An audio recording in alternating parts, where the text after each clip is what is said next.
live from Augusta. You're watching News 12 live at 5. Live at 5, pop-up storms hitting across our area today. And our First Alert weather team is tracking those storms for us. We'll check in with them coming up next. But first, when the school year ends, so do school meals, and that leaves some local kids hungry. Still, Georgia, South Carolina, and 12 other states turned down federal grant money for low-income families with children in school. And experts say more families are struggling to make ends meet and feed their children while they're on summer break. Our Kennedy Payne is live in the newsroom at Kennedy. How is this need being addressed? One organization is making sure kids are fed by meeting them where they're at, like the Aiken Recreation Center. Instead of meeting kids at schools, the Serenity Charity Club is meeting kids in locations where they can eat and tag along in fun summer activities like swimming. Today was the first day of their summer feeding program, which will last until July 19th. The program feeds lunch to children 18 and under from noon to 12:30. Free of charge. Tondra Cooks, the recreation manager for Aiken County, got emotional when talking about the importance of these meals. Don't ever let people make you feel like you're less than. We're all equal. We want to make sure these babies eat. If you need it, you come get the help. If you don't want to do it, in front of other people, pull one of us aside and we'll make sure you get home with the food. Aiken County is just one of many making sure kids have something to eat this summer. We talked to other counties in our area about how they're addressing the needs. We'll talk about that on News 12 at 6 o'clock. Some important resources there. If these resources weren't here, some of these kids wouldn't even eat during the summer when school is out. Right. Some experts estimate there are 1 in 6 families that are food insecure. And it's growing. Yeah, this is a big deal. And we'll also have those meal times, locations, and requirements posted on our website at wrdw.com. We're taking a look now at our... About 10 minutes. All right, thanks, Riley. In case you missed it, a Georgia State Patrol trooper is facing a long road to recovery after this wrong-way driver crashed into the trooper late Friday night. This is video taken by a witness there just moments before the driver hit the trooper on Riverwatch Parkway head-on. So far, GSP says the trooper is in stable condition. The other driver was also taken to the hospital. No word yet on their condition. We'll have an update for you coming up at 5:30. GBI agents arresting and charging a Sylvania man with child molestation. They're naming the suspect as James Burks. We don't have his mugshot for you just yet. He is also charged with battery and sexual battery against a child under the age of 16.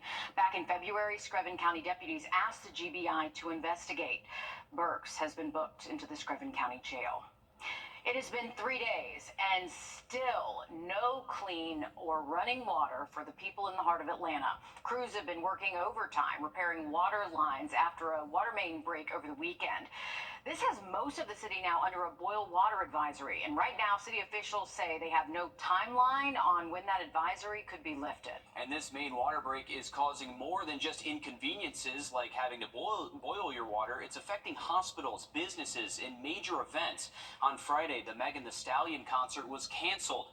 On Saturday, Megan herself went on Instagram expressing her frustrations. She said at first the mayor's office said she would be able to go on, only to cancel the show hours before she was set to go on. A bummer for all of her Atlanta fans, and an even bigger pain for her fans who traveled from out of state for the show, like this woman from Birmingham.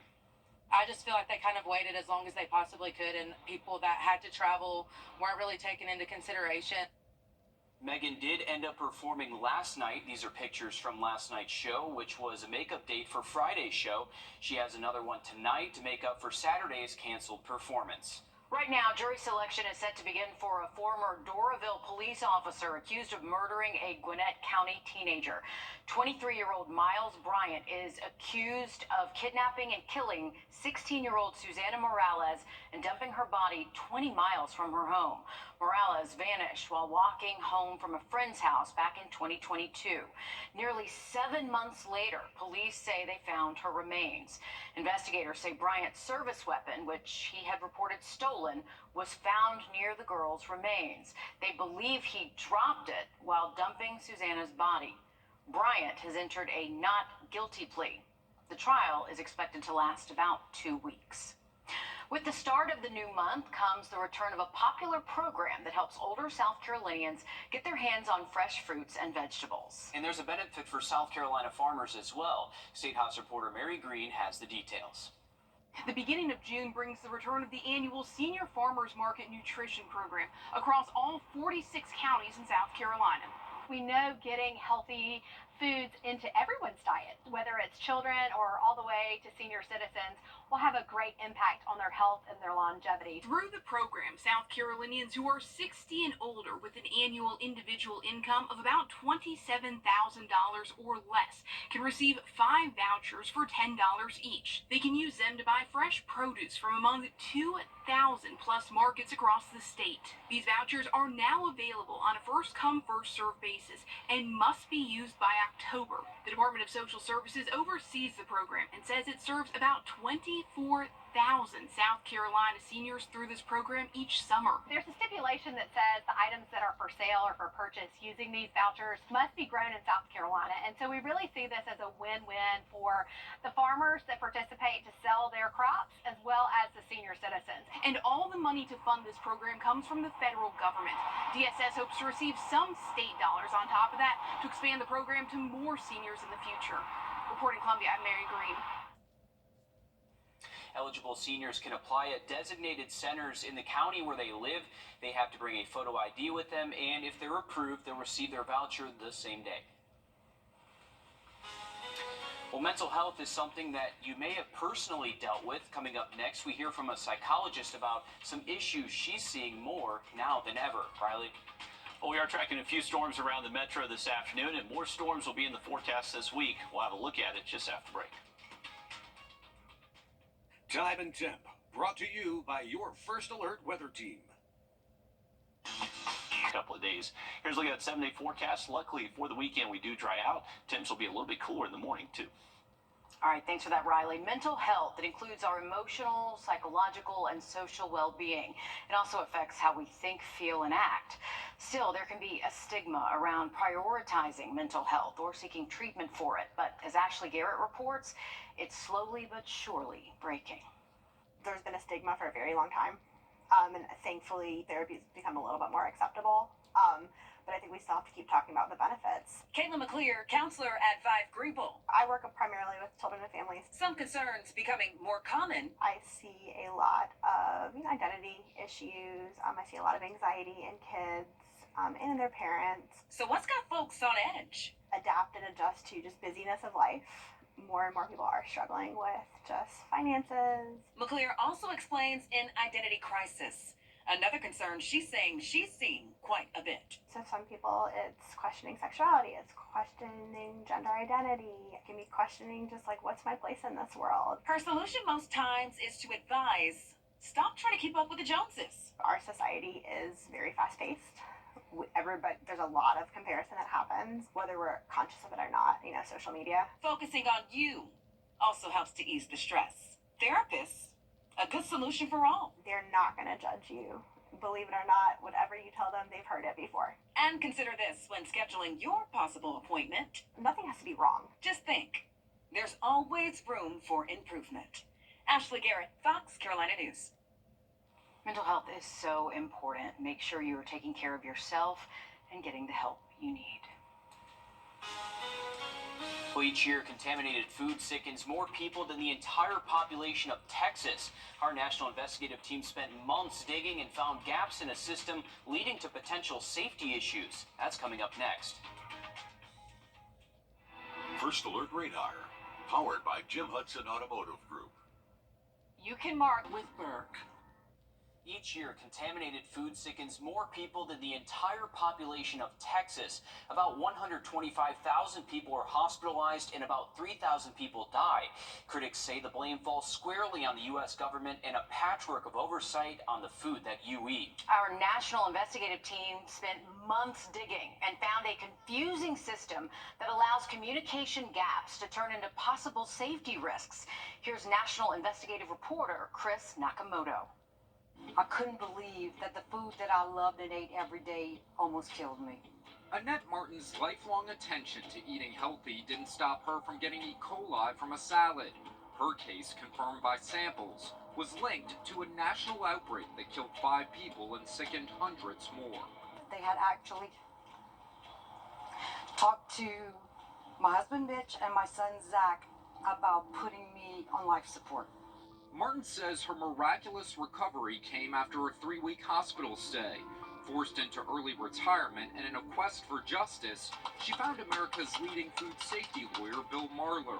The Seattle lawyer is known for making ground beef safer. Before the Jack in the Box case, it was completely legal to knowingly sell E. coli contaminated hamburger to the public. Our national investigative team spent months digging and found America's food regulations are siloed. The Food and Drug Administration regulates 80% of the food you eat, like seafood, dairy, and produce. The USDA regulates 20%. Meat, poultry, processed egg products, and catfish. Marler says a frozen pizza is a good example of the mess. A frozen cheese pizza is regulated by the FDA. Add meat, and the USDA regulates it. Nobody would set up a food safety system the way we have it in 2024. Our national investigative team found state reporting requirements to the government are even more chaotic.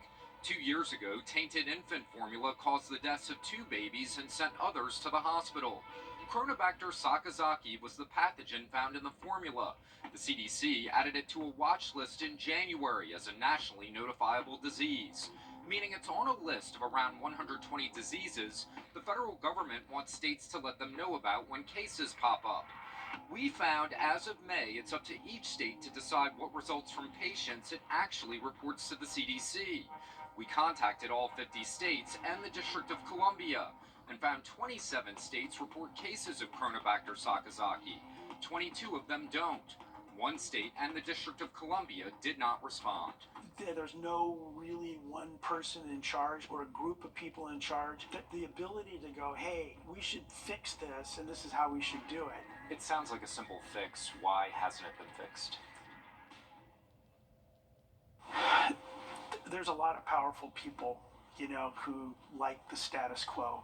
There's a lot of organizations that, ostensibly are there to support the industry. Investigate TV analyzed 140 foodborne illness outbreaks that sickened Americans in multiple states. Federal investigators could only trace the tainted product to a farm, factory, or meat processing facility in 59 of the cases, showing how tough it is to find the source. In 36 outbreaks, they couldn't even determine which food was responsible. It's that lack of being able to trace back sources and other issues that had the Government Accountability Office first clamoring for change in 2007, with 4 presidents in Congress failing to act. We're continuing to press for, a more unified strategy type effort that brings all the key players together. Martin isn't relying on the government to make changes. With a renewed purpose for life, she started growing her own produce and has changed the way she eats. If there's a chance that it could be dangerous, I cook it. The Food Safety Working Group, or FSWG, was established in 2009 to coordinate federal efforts and develop goals to make food safer. The GAO says it's not met since 2011. Congress passed the Food Safety Modernization Act 14 years ago, giving the FDA recall authority for food. Critics say despite those positive efforts, it doesn't address the fragmentation of that system. This just in, the American Red Cross is helping a family in Warrenville, South Carolina, recover after their house was damaged in a fire this afternoon. The Red Cross says they are providing 6 people with financial assistance for needs such as food, clothes, and shelter. They say to help keep your house safe, you should test your smoke alarms each month and practice your escape plan until everyone can get out in less than 2 minutes. Riley? Some good tips to remember right there, Mayor. We are looking at the chance for rain to continue over the next couple of hours. Give you an update on radar and that forecast just after the break. Attention homeowners. Live at 5 continues.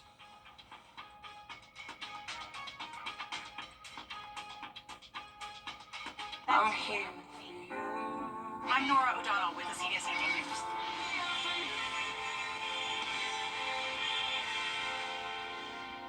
Cracks in your brick, do it twice. Do it right. Rely on Ramjet. Trust Chief Meteorologist Meteorologist Riley Hale for your First Alert.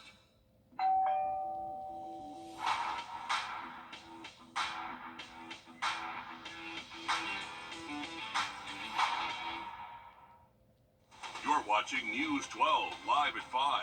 Continues. Live at 5 continues as we track some pop-up showers and potential storms in our area. But first... Well, this was the moment a witness caught a driver driving on the wrong side of Riverwatch Parkway. Just minutes after this video, police say that same driver hit Georgia State Patrol Trooper Zachary Walker head-on. Now they say he has a long road of recovery ahead of him. Our Audrey Dickerber joins us live on Riverwatch Parkway. Before that crash happened, Audrey, break down what we know so far. Yes, I'm over off Riverwatch right now, and actually right over here is where Trooper Walker was hit head-on by a driver going the wrong way around 11 p.m. Friday night. Today, I actually got behind the wheel and drove from downtown to right by mile marker 3.5 on Riverwatch. Took me about 3 minutes to do that. Before the crash happened, someone on the other side of the road saw a Toyota 4Runner driving the wrong way and got this video. Cars had to swerve out of the way and try not to get hit driving into the grass or onto the side of the road. But soon after, Trooper Walker was hit, and both he and the driver were taken to Wellstar MCG. When I was getting close to the curb, I noticed some lights, some car lights, and I'm like, those lights look awfully close. And as soon as we hit the curb, was going around the curb, the car was flying around us, so I was able to pull over onto that shoulder real quick, and I'm blowing at the horn at the same time. I'm like, they not even putting on brakes. My heart sank, and I was just shaking and stuff, and she was shaking too. Trooper Walker does have serious injuries, but is now stable and does have a long recovery. As for the driver of the Toyota, we're still working to get that name and who exactly was driving that car. But coming up at 6, we'll have a little bit more information about this accident, so make sure to tune in for that. But for now, in Augusta, Audrey Dickerber on your side. Thanks, Audrey. Just so many questions as to how any of this even happened in the first place. Hopefully a report will shed more light on how this happened. Yeah, it's not easy to get on Riverwatch the wrong way, so hopefully that report will answer some of those questions. This isn't the first time someone has been hit in a wrong way crash there. Back in 2012, Monique Sullivan drove the wrong way down Riverwatch Parkway for 3 miles before crashing into 3 cars. She killed a mother of 2 in one of those crashes. She was found guilty in that deadly crash and sentenced to at least 30 years for murder. In this most recent crash, we still, again, do not know the circumstances surrounding it at all, so still lots of questions as to how that driver was able to get on Riverwatch the wrong way. Absolutely. Hopefully GSP will give us some answers here soon for that. Switching gears to weather now as we check in with First Alert for you in just about 10 minutes. Thanks, Riley. A man is charged with concealing an Augusta death from a May 29th incident. Arrest warrants say Marcus Salmon concealed the death of Connie McCann and moved the body so it wouldn't be clear if she was unlawfully killed. The coroner's office found the body at CVS on Windsor Spring Road in Meadowbrook. Arrest warrants say Salmon is also charged with tampering with evidence by altering the crime scene and removing and hiding the victim's cell phone. The coroner says an autopsy has been scheduled.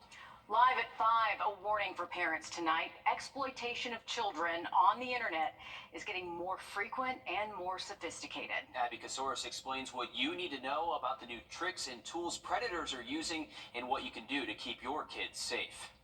It's as simple as a conversation, telling your child not to send a photo or a video to somebody that they met online. But experts say you need to take it a step farther and tell them if they do, they can always come to you if they find themselves in a case of what's called sextortion. And then they're enticed to do more and more things because the perpetrator online has now said, well, I'm going to release this to your parents. I'm going to release this to your friends. Jacinta Miller is the supervisory special agent over the Violent Crimes Against Children Squad at the FBI. She's describing sextortion, a case where someone over the age of 18 asks a minor for a photo or video. They manipulate the child into giving them money or doing something for them in the hope that that person won't share. She says in the last year, a dozen Georgia teens committed suicide because of a sextortion scheme. These kids at this vulnerable age of being adolescents and even as young as 7 years old really feel like they have no one to talk to and nowhere to turn and their life is over. Miller reports these types of cases are up 700% since 2021. The average victim is a 10 to 17-year-old, mostly males fall victim. They target kids on social media apps or video games. With the dawn of AI, a simple photo can be manipulated and used to control a child. Whether that image is real or not, it has the same effect. Hannah Palmquist, chief of the Human Trafficking Unit at the Attorney General's office, is hoping a new law will give them teeth to prosecute these criminals. That law will make it a felony if someone is trying to groom a child online or if they are in possession of any explicit photos or videos of children. We used to think about protecting our children in terms of when they leave the house. And we think about protecting our children physically from predators. But that's not enough anymore. The new law goes into effect in July. In Atlanta, I'm Abby Casores. An 18-year-old driver is facing homicide and reckless conduct charges in Georgia after police say he hit and killed the 4-year-old girl that you see on your screen. Back in March, police were called to Dick's Sporting Goods in Lawrenceville, where they found 3 people injured. They say Abigail Hernandez was taken to the Children's Hospital Atlanta, where she was pronounced dead. Officials say 18-year-old Jacob Johnston hit Hernandez while she was crossing the parking lot with her dad and older sister. Further investigation found Johnston's truck had an altered and illegal suspension system. Reports also say Johnston told police the girl and her family stepped in front of his car, but video shows the little girl's family was already in the road when she was hit. Johnston was released from jail Saturday on a $5,900 bond. Heads up, Richmond County voters, starting June 10th from 8. A group called Black Girls Do Engineering is opening up the world of STEM to women and communities of color. We'll take you there coming up next. And we are tracking a couple of thunderstorms on our First Alert Radar Network this afternoon. We'll give you an update here and also look at the rest of the week just after the break. Time and temp, brought to you by your First Alert weather team. Places. Saturday officially kicked off hurricane season, and Dominion Energy says they've been investing in their equipment and lines for emergencies. They have crews working year-round to safeguard lines from potentially hazardous trees, limbs, and other vegetation. A spokesperson for Dominion Energy says he wants customers to know that they'll be restoring power all throughout a storm, and their employees will be out there as long as it's safe to do so. When the storm's in the forecast, we're going to be tracking all across South Carolina at all of our operations facilities, making sure that we've staged the vehicles, the poles, the transformers, the lines, the nuts and bolts of what it takes to keep the power on. He said during Hurricane Idalia, they saw around 30,000 outages, but during Hurricane Ian, about 100,000 customers were impacted. Riley, hopefully we get lucky this year and don't have to experience any of this, but with those predictions this year, I don't know. Yeah, it doesn't look great, unfortunately. No. We just have already near record-setting warm ocean temperatures in the Atlantic, and then we're transitioning to a La Nina, so not a good recipe for a very busy Atlantic season is what it's looking like. And we actually have a weekend temps will be in the low 60s instead of close to 70. All right, thanks, Riley. This just in, the American Red Cross is assisting 2 more families in Aiken after an apartment fire. They say the fire happened at Palmetto Circle Apartments on West Martintown Road in North Augusta. In total, the Red Cross says they are assisting 7 people in that fire. A group called Black Girls Do Engineer is opening up the world of STEM to women and communities of color. Natalie Brand introduces us to the girls behind the movement. Science, engineering, innovation, and girl power. Yes, sir. Sir, I am a female. This sisterhood is dedicated to STEM education and making sure Black girls and women are a part of it. My motto is, I don't do it for the hype, I do it for the impact. Cara Branch, with a background in chemical engineering, founded the group Black Girls Do Engineer, inspired by her eldest daughter, Ricky. I played a lot of video games, and it really sparked my interest on how people made them.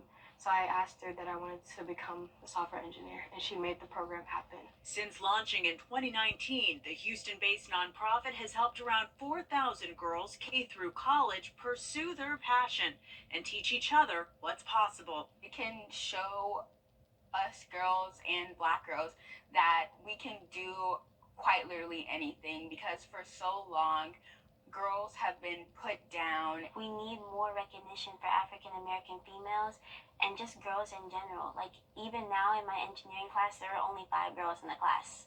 That's not enough. Currently, Black and Latino women make up less than 7% of the STEM workforce. We belong in this space. We are rock stars in this space. We've innovated. It's proven. You watched the movie Hidden Figures. We've put people into space. Her group is getting the attention of tech giants like Microsoft, which has provided software for the program. Why is it so important to have diversity in STEM? We really need diverse engineers on the other side to build those solutions for everyone. With an eye on tackling some of the biggest challenges, Saving the earth and the planet. these girls are on a mission to engineer a better future. Natalie Brand, CBS News. If you've ever sent anyone a text, you've said, oh, autocorrect. I'm Jamie Tucker, coming up with a new keyboard app that learns how you type, how you talk, and actually will write those texts for you. First Alert Radar, powered by Jim Hudson Automotive Group. Please join me for a live educational webinar where I'll break down every aspect of Medicare. I promise you'll walk away feeling confident and prepared to take the next step on your Medicare journey. It's free to join, and you can sign up right on our website, rdu64.com. I'm Arthur with Tom.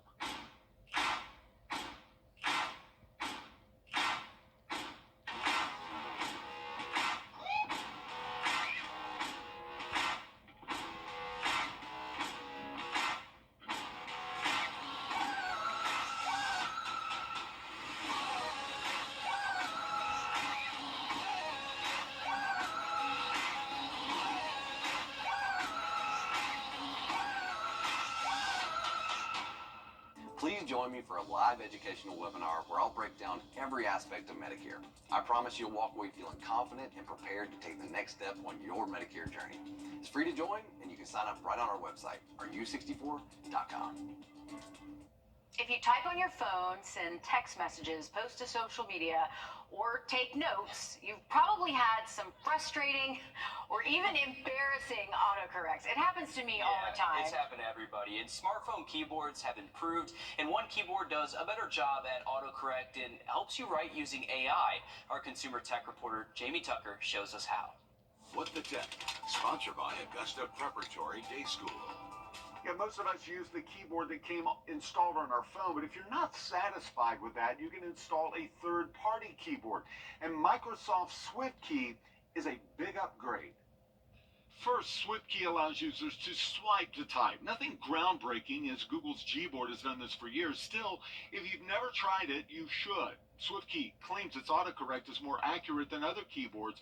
While I haven't tried it for a long time, it does seem to get things right more than wrong. Part of the reason is SwiftKey learns how you type.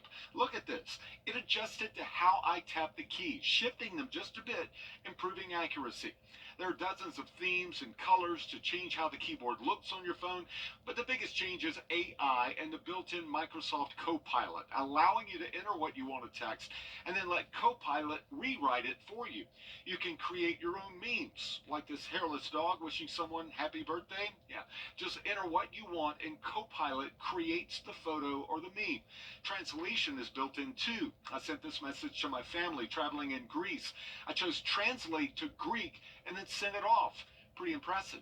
There are many other AI features built into SwiftKey that I don't have time to tell you about, but if you're not satisfied with the keyboard app you've been using and autocorrect, you should give it a try. I'm Jamie Tucker, and SwiftKey is the app of the day. After their thrilling performances this